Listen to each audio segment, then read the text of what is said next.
Terus aku tadi belum jawab pertanyaan yang kenapa harus ngafal Quran itu? Kenapa banyak banget hafalan, anak-anak disuruh hafal? Aku sepakat banget loh. Jadi setiap kali ada orang yang nyamperin aku minta setiap ada orang yang nyamperin aku minta tips buat ngafal Quran, pasti pertanyaan pertama aku, buat apa? Gitu. Kenapa? Gitu. Terus nanti kan dia ngasih alasan-alasan, tapi kenapa harus dihafal? Gitu. Ayo langsung aja kita lihat videonya. Terus aku tadi belum jawab pertanyaan yang kenapa harus ngafal Quran itu? Kenapa banyak banget hafalan, anak-anak disuruh hafal? Aku sepakat banget loh. Jadi setiap kali ada orang yang nyamperin aku minta setiap ada orang yang nyamperin aku minta tips buat ngafal Quran, pasti pertanyaan pertama aku, buat apa? Gitu. Kenapa? Gitu. Terus nanti kan dia ngasih alasan-alasan, tapi kenapa harus dihafal? Gitu. Biasanya nggak ada alasan yang sangat rigid gitu kenapa harus hafal. Waktu kecil aku juga bingung kenapa orang-orang dewasa sekitar aku sangat bangga terhadap aku yang hafal Quran. Jadi sama pesantren tuh kadang aku suka dibawa ke majelis talim di Jakarta di mana buat kayak bahan marketing gitu loh. Oke. Bahan marketing. Ini di pesantren. Jadi di pesantren aku ada anak kecil hafal Quran nih. Terus kan nanti aku baca Quran banyak. Terus nanti ibu-ibu dan bapak-bapak yang jamaah di situ kayak kagum banget. Nanti aku dikasih bingkisan makanan, dikasih uang jajan. Terus mereka minta doain aku. Ada ibu hamil yang minta dielus perutnya sama aku. Aku yang waktu kecil, aku bingung kenapa orang-orang mengagumi segitunya. itu. Oke. Padahal aku hanyalah anak kecil yang nggak paham apa yang aku baca. Bagus. Itu jujur banget sih. Jadi sekarang kalau ada yang nanya, aku pengen hafiz dong, pertanyaannya buat apa? Bener sih. Dan selama ini yang katanya nanti orang tuanya masuk surga atau apa yang katanya hafal Quran, benar nggak ada perintah hafal Quran, itu nggak ada. Tuh. Perintah untuk menghafalkan Quran nggak ada. Ada perintah untuk menjaga, tapi bukan literally menghafal secara verbatim seperti yang aku lakukan. Dan misalnya nanti orang tuanya dapat jubah kebesaran di surga itu kebanyakan justru dari hadis palsu. Hadis palsu? Oh gitu. Jadi bisa jadi hafal Quran sebenarnya tidak seistimewa itu. Oke, menarik nih. Dan ngapain? Aku ngerasa juga ini anak-anak banyak banget PR hafalannya. Waktu kecil kebetulan kayaknya menghafal itu salah satu core strength aku, jadi termasuk gampang. Malah kayak kitab-kitab kecil tuh kayak sengaja aku hafalin, nggak tahu buat apa, nanti supaya kalau ujian ditanya aku bisa jawab secara verbatim dari kitab gitu. Emang yang teksnya di kitab gitu, kayaknya supaya pamer aja sih. Karena kan gua hafal loh gitu ya. Karena guru-guru kita, sekolah kita sangat menghargai hafalan.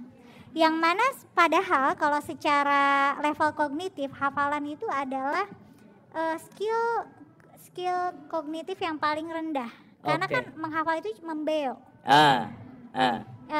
Itu kayak bayi, kayak diajarin mama ini papa, kayak emang selevel itu kalau menghafal. Level yang paling tinggi justru memproduksi ilmu pengetahuan, dan itu yang nggak ada.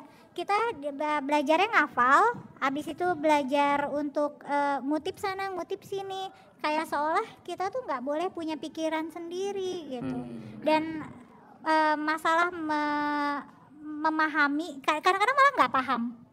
Kita cuma memahami bunyi gitu ya? Bunyi aja, atau kadang-kadang tuh suka ada frasa-frasa yang diambil dari Quran yang padahal konteksnya nggak gitu. Ada nih penceramah yang akhir ceramahnya tuh suka bilang kalau ada yang baik itu dari Allah, kalau ada yang buruk dari saya. Itu sebenarnya dari Quran. Ada kisah di mana orang-orang Yahudi itu suka ngeledekin Nabi. Nanti kalau misalnya salah bilangnya dari diri sendiri, kalau benar bilangnya dari Allah. Itu sebenarnya ledekan orang Yahudi, terus kita adopsi jadi penutup ceramah. Oh, itu jokesnya Yahudi gitu ya, ngeledek gitu ya. cara orang Yahudi ngeledekin Nabi, tapi Oke. kita jadiin penutup karena kita nggak tahu konteks ayat itu gimana gitu. Oke. Tapi itu penutup yang bagus buat stand up comedy sih. That's nice ya. Dan masalah hafal ini juga aku nggak tahu gimana ininya ya, gimana menyadarkan publik kalau misalnya secara pendidikan menghafal itu adalah komponen yang paling tidak penting dalam pendidikan. Tuh, setuju. Tidak Setuju. mengajarkan kita berpikir kritis, tidak menggiring kita pada pemahaman, tapi cuma melatih kita menjadi beo aja. Oke. Keren. Boleh tepuk tangan nih Bapak, ini strong word banget gitu. Nice. Dan tadi kan ada pertanyaan kenapa orang Islamnya tuh banyak tapi Enggak kualitas. nggak Islami, tidak Islami. berakhlak ya, dibanding orang-orang di negara misalnya kayak Denmark, Swiss gitu. Meskipun bunuh dirinya banyak, tapi sebenarnya aku merasa ini agak off topic, tapi aku ngerasa tingkat bunuh diri banyak tuh justru indikator yang bagus loh. Di apa?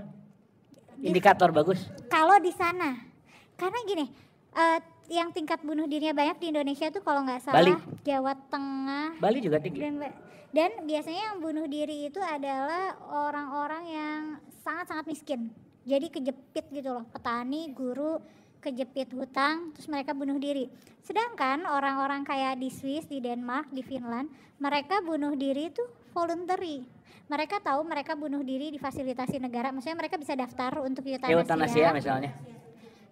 Dan mereka tahu ketika mereka meninggal, misalnya anak-anaknya dijamin negara, masih semuanya aman. Jadi kalau mereka memutuskan untuk berhenti hidup, nggak apa-apa dan nggak heboh juga, karena kan nanti badannya bisa masuk ke lab, bisa buat penelitian, buat didonor. Jadi tidak bunuh dirinya maslahat gitu. Iya benar. Kalau konteks bunuh diri di sana ya. Karena biasanya di sana kan mereka bunuh diri itu bukan karena misalnya penyakit berkepanjangan, terus nggak mau hidup kayak gini lagi gitu. Fairly speaking, kita kan hidup nggak ada yang minta nih. Yeah. Pokoknya tahu-tahu kita hidup aja gitu.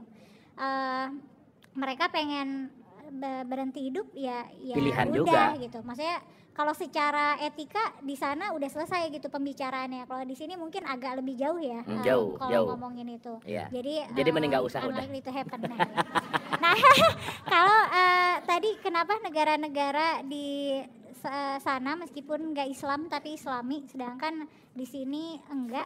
Kayaknya karena mereka hidupnya di bumi deh, orientasinya nggak di akhirat. Termasuk pemerintahnya juga ngambil kebijakan yang memang mempermudah warganya. Iya. Ditambah lagi kesenjangan. Realitas lah ya. Betul, ditambah lagi kesenjangan ekonomi tuh dari dulu adalah indikator yang reliable dalam menilai tingkat kriminal. Nah, kalau di negara-negara Skandinavia itu kan sangat dibatasi ya. Orang miskin tuh nggak ada, karena orang miskin dan pengangguran dijaga negara, nggak ada homeless, nggak ada orang-orang yang nggak punya rumah. Jadi nggak ada nih orang yang miskin banget. Dan nggak ada orang yang kaya banget karena nggak bisa. Pajaknya sangat-sangat progresif. Jadi kalau pemasukannya banyak banget diambil-ambilin sama negara. Nah karena itu jadi nggak ada kesenjangan. Ya, gap tengahnya tipis. Betul. Ditambah lagi kualitas pendidikan merata. Jadi nggak ada tuh kompetisi masuk rebutan masuk ITB atau UI, masuk kampus mana aja nggak masalah. Semua kualitasnya sama. Kualitas sekolah sama, guru sama. Terus kalau misalnya mau punya anak ada tunjangan, terus dapat orang tua boleh, ibu dan bapak boleh cuti 6 bulan. Jadi tidak ada kekhawatiran berarti gitu. Kan kalau misalnya aku sekarang, kalau misalnya aku hamil pasti aku kayak udah deg-degan, aduh nanti ngebiayain anak gimana. Laki aku juga pasti udah kayak udah mikirin nanti sekolahnya di mana gitu. Karena selain harus karena di kita kan masih ada harga, ada kualitas kan. Kalau kita mau mengakses pendidikan yang baik, mau mengakses akses kesehatan yang baik, kita harus punya uang. Nah kalau di negara-negara kayak gitu kan udah setara aksesnya, jadi tidak ada kekhawatiran itu.